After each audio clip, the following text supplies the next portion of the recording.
untuk modul demonstrasi yang ketiga adalah momen inersia. Nah, tujuannya ada tiga ya. Yang pertama, eh, menentukan konstanta pegas alat percobaan momen inersia ya, dengan cara mengukur sudut simpangan.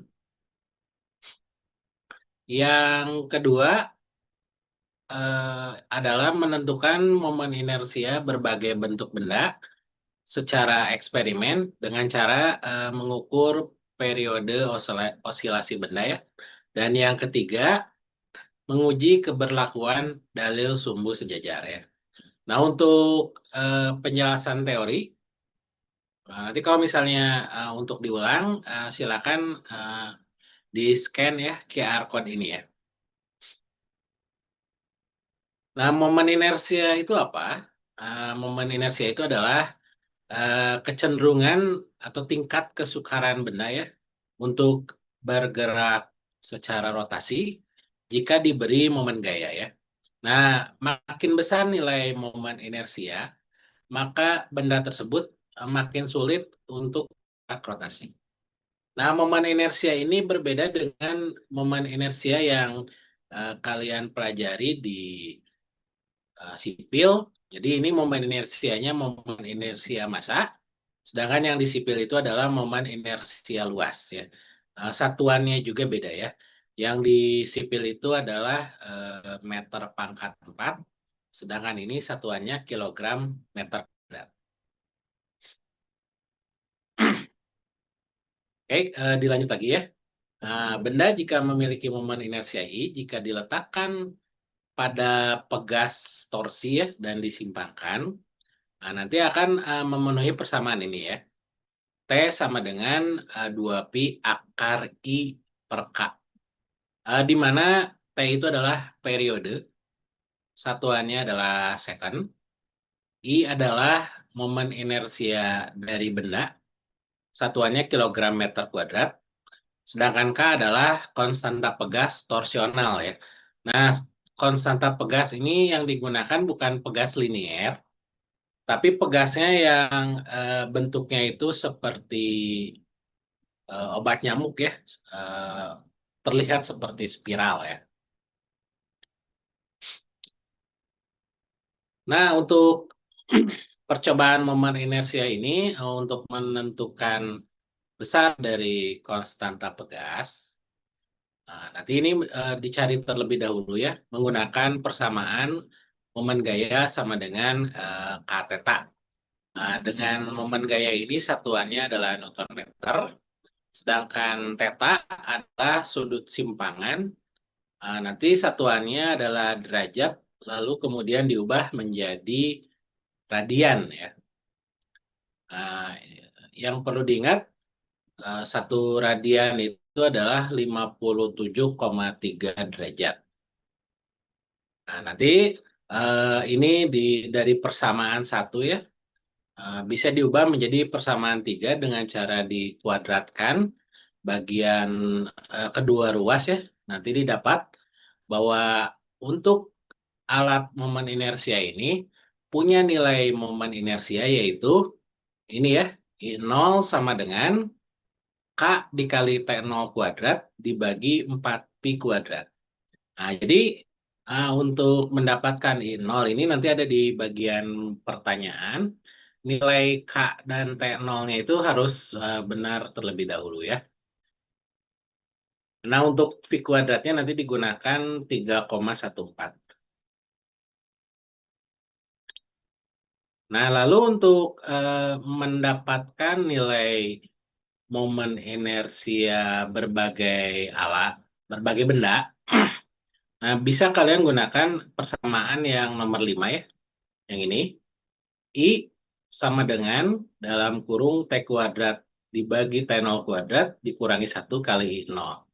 Nah, nilai I0 ini ada di persamaan 3 ini ya. Nanti di bagian pertanyaan juga ada ya. Nah, kemudian untuk T0 kuadrat ini ada di data, T kuadrat juga ada di data ya. Oke, sampai sini ada yang mau ditanyakan silakan.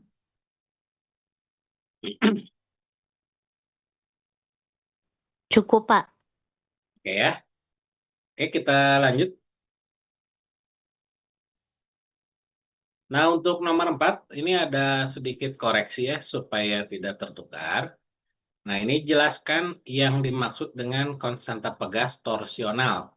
Jadi bukan konstanta pegas linier, tapi yang torsional ya. Jadi untuk nomor 4 saja, jadi ini tambahkan, jelaskan yang dimaksud dengan konstanta pegas torsional.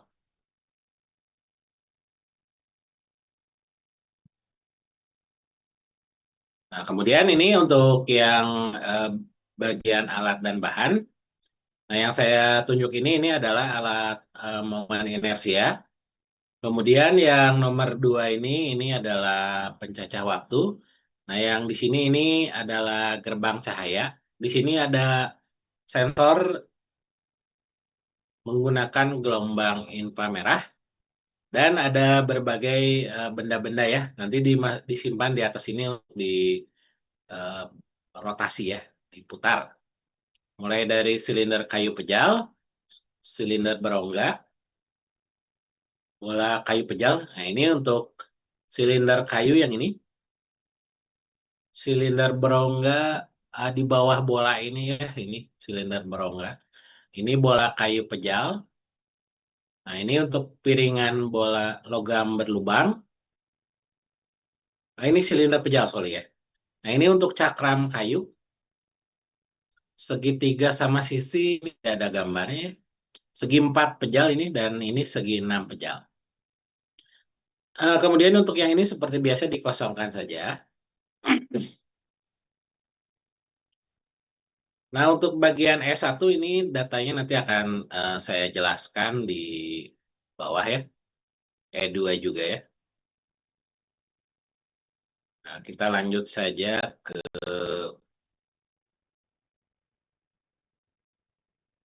bagian pertanyaan ya. Yang pertama ini untuk massa ini M satuan kilogram. Ini diambil dari tabel pertama ya, yang ini. Tabel ini ya. Nah, jadi ini ada 5 kali variasi massa. Satuannya gram diubah ke kilogram. Nah, ini diubah ke kilogram. Kemudian untuk kolom yang kedua adalah kolom yang pertama dikali gravitasi ya, gunakan gravitasinya 9,8. Nah, untuk kolom yang ketiga ini adalah besar momen gaya yaitu R cross F. R-nya adalah ini ya 4,5 cm. Ini adalah jari-jari dudukan silinder yang ada di alat momen inersia diri. Ini diubah ke meter terlebih dahulu ya. Jadi 4,50 cm ini diubah ke meter. Nah, kemudian dikalikan dengan kolom yang kedua ini. Nah, kemudian untuk kolom yang keempat, theta rata-rata, ini satuannya derajat. Ini adalah yang ini ya, yang ada di tabel 1. Nah, yang bagian ini. Nanti saya berikan langsung theta rata-rata saja ya. Nah, yang ini. Nah, untuk radian ya. Nah, jadi nanti tinggal kolom yang keempat ini dibagi 57,3 ya. Karena satu radian itu 57,3 derajat. Nah, selanjutnya yang keempat, buat grafik momen gaya terhadap simpangan ya. Nah, seperti ini. Jadi di sumbu Y-nya adalah momen gaya. Jangan lupa ini ya, satuannya Newton meter.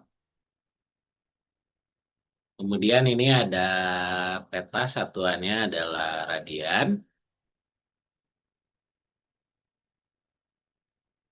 Nanti titik datanya ada 5. Jangan lupa ada titik sentroid ya. Kemudian ada juga nilai A dan B ya. A itu adalah intercept, B itu adalah gradien. Ada juga PGL ya, persamaan garis linier. Kemudian nanti gunakan kertas milimeter block. Jangan lupa ini satu skalanya ya, gunakan NSS ya. Nah, nanti NSS kalau masih belum paham, silakan buka PPT pendahuluan untuk demonstrasi ya. Ini NSS Theta dan NSS torsi ya. Ini. Nah, jangan lupa setiap titik gunakan garis bantu. Nah, jika ada sebaran data yang jauh, karena ini totalnya ada 5 titik, boleh dihilangkan satu ya, supaya mendapatkan nilai gradien yang bagus ya.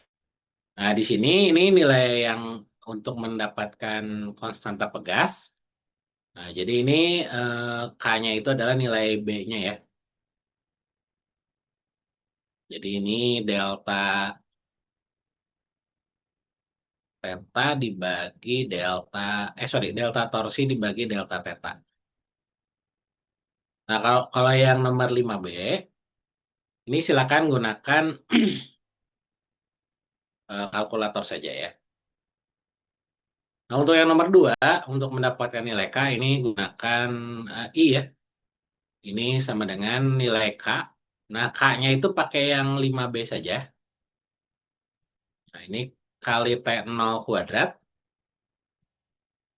dibagi 4V kuadrat. Ini ya. Nah, ini satuannya jangan lupa ya. Kemudian untuk yang nomor 3, eh, perhitungan ini untuk yang nomor 3 ini silakan di belakang halaman 10 ya. Jadi nanti di lampir perhitungan ya untuk batang berbeban, cakram, bola pejal, silinder pejal, silinder berongga, segitiga pejal, segi empat pejal, segi enam pejal ya. Untuk secara teori itu gunakan yang di tugas pendahuluan nomor 5. Nah, ini. Sedangkan kalau untuk percobaan atau eksperimen, nah, gunakan yang tadi ya, I sama dengan T kuadrat dibagi T0 kuadrat kurangi 1 kali I0 ya. Nah, tentu saja nilai T-nya untuk nomor 1 sampai dengan nomor 8 berbeda ya. Hanya T0-nya yang sama ya. Dan I0. Nah, kemudian untuk yang bagian yang kedua di halaman 10, ini untuk menghitung KSR ya, atau kesalahan relatif. Nah, ini adalah rumusnya, nilai mutlak dari I teori, berarti yang ini ya, dikurangi I percobaan, berarti yang sebelah kanannya, dibagi I teori, dikali 100%. Nah, jadi di sini ini satuannya adalah persen ya, persen. Nah, jika didapat KSR-nya lebih dari 10%, hendaknya dijelaskan di sumber kesalahan ya. Nah, kenapa bisa terjadi seperti itu? Nah, untuk eh, 15 ini hanya memasukkan hasil perhitungan nomor 1 dan 2 ya. Nah, jadi ini tinggal dimasukkan saja pada tabel 15 ini ya. Dan yang terakhir ini adalah menguji keberlakuan dalil sumbu sejajar. Nah, ini menggunakan piringan logam. Nah, nanti kalau secara teori piringan aluminium I-nya berapa? Kalau secara percobaan berarti tadi ya pakai T kuadrat dibagi T0 kuadrat kurangi 1 dikali I0 ya. Nah, kemudian ini tinggal diisi ya. Jarak poros ke pusat massa. Seperti biasa, sumber kesalahan minimal 3 ya.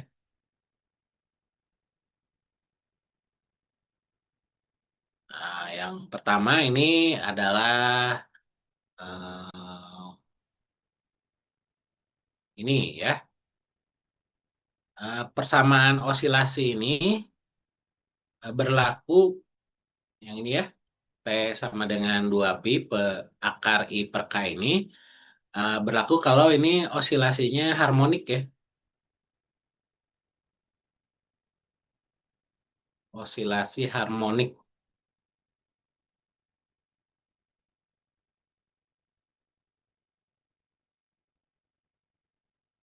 ya. Kalau osilasi harmonik artinya gerak osilasinya itu terus-menerus ya. Jadi lama-lama si bendanya itu gerak terus tidak diam. Nah, sedangkan pada kenyataannya benda itu diam ya. Nah, kenapa bendanya diam? Berarti ada gaya lain ya. Nah, itu bisa dijelaskan di sumber kesalahan ini ya. Nah, nomor 2 dan nomor 3 dan seterusnya kalau ada silakan dicari. Jangan menyalahkan pengambilan data ya, atau maksudnya jangan menyalahkan kesalahan seperti kesalahan paralaks ya. Jadi salah eh, lihat gitu ya, itu jangan ya. Nah, untuk kesimpulan ini menjawab tujuan ya. Tadi yang pertama adalah nilai konstanta pegas ini. Kemudian yang kedua berarti ini dituliskan ya nilai momen inersia yang ini ya, yang percobaan. Jadi dituliskan ulang dari nomor 1 sampai 8 ini ya. Dan yang nomor 3 adalah keberlakuan dalil Steiner ya. Nah, ini dilihat dari KSR-nya ya. Jika KSR-nya di bawah 10% berarti berlaku ya. Kalau di atas, nah ini perlu dianalisa di sumber kesalahan. Nah, untuk pustaka acuan ini seperti biasa minimal 3. Nah, kalau misalnya ditulis tanpa angka berarti harus dituliskan sesuai dengan abjad huruf belakang ya, mulai dari A sampai Z. Tapi kalau menggunakan angka itu tidak perlu sesuai dengan abjad ya. Nah, lalu untuk data praktikum, nah di sini ini kosongkan saja. Theta 1, Theta 2, Theta 3 dikosongkan saja nanti ya. Kemudian untuk yang E2 juga ini dikosongkan saja langsung periodenya ya. Jadi sesungguhnya di sini ini adalah nilai waktu 5 getaran. Jadi nanti periodenya adalah waktu dibagi 5 karena ini totalnya ada 5 getaran. Yang pertama ini untuk batang berbeban, ini ada sedikit perubahan ya. Ini satuannya ini seharusnya 31,5 bukan 315 ya. Ini batangnya hollow ya, jadi ini eh, sangat ringan, 31,5 gram. Nanti ke dalam perhitungan, ini harus satuannya kilogram. Sedangkan untuk yang L, ini harus satuannya adalah meter ya. Nah, ini untuk di tabel kosongkan saja, langsung rata-rata saja ya, 3,328. Nah, nanti ini tidak usah ditulis sekarang ya. Nanti datanya akan saya berikan eh, untuk kelompok genap dan ganjil ya. Jadi datanya ada dua, ada kelompok genap berarti kelompok 2, 4, 6, 8, dan kelompok ganjil 1, 3, 5, 7. Ini tidak perlu ditulis ya. Cuman nanti kalau misalnya ini ada tulisan 315, nanti diperbaiki menjadi 31,5. Nah, ini juga sama ya. Nah, ini nanti ini dikosongkan saja. Ini juga ya.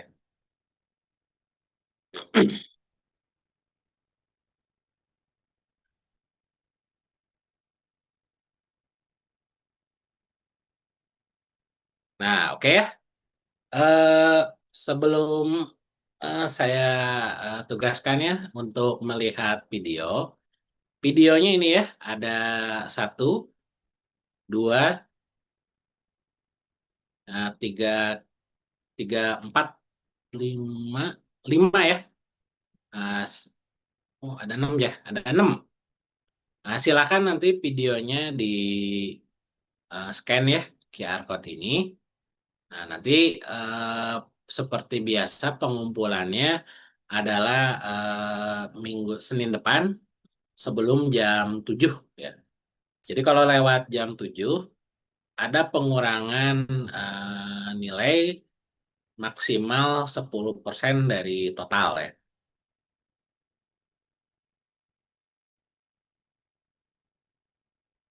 Baik, sampai sini ada yang mau ditanyakan? Silakan.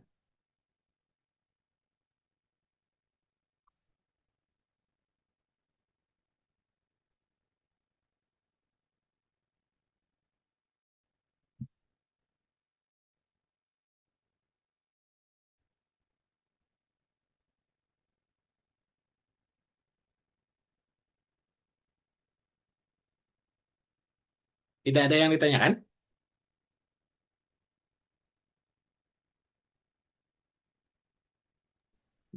Tidak ada sepertinya, Pak. Oke, kalau tidak ada, silakan saja langsung dikerjakan ya. Hari ini mungkin silakan kalau bisa diselesaikan hari ini ya, supaya tidak menjadi beban di hari lain ya. Mungkin sampai jam 10 malam gitu. Nanti kalau misalnya belum beres, silakan diteruskan ya. Baik, eh, silakan on cam ya untuk keperluan ini ya, dek, keperluan kehadiran ya, presensi ya. Silakan semua di on cam ya.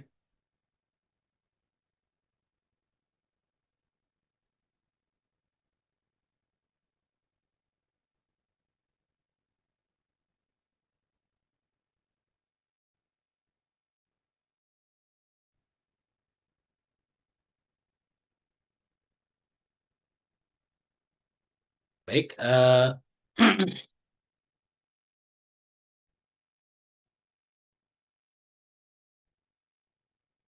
satu, dua, tiga ya. Satu, dua, ini lagi ya. Satu, dua, tiga. Oke, satu, dua, tiga. Oke, terima kasih ya partisipasinya. Oh iya, untuk jadwal UAS saya ajukan tanggal 9 Desember jam 7.30. Saya dat- dapat informasinya adalah tatap muka ya. Nah, jadi nanti silakan buat catatan ya, cheat sheet dari 4 modul demonstrasi ya. Satu lembar A4 ya, bolak-balik. Nah, untuk bawa juga boleh dibawa kalkulator. Dilarang menggunakan handphone ya. Nah, itu saja ya.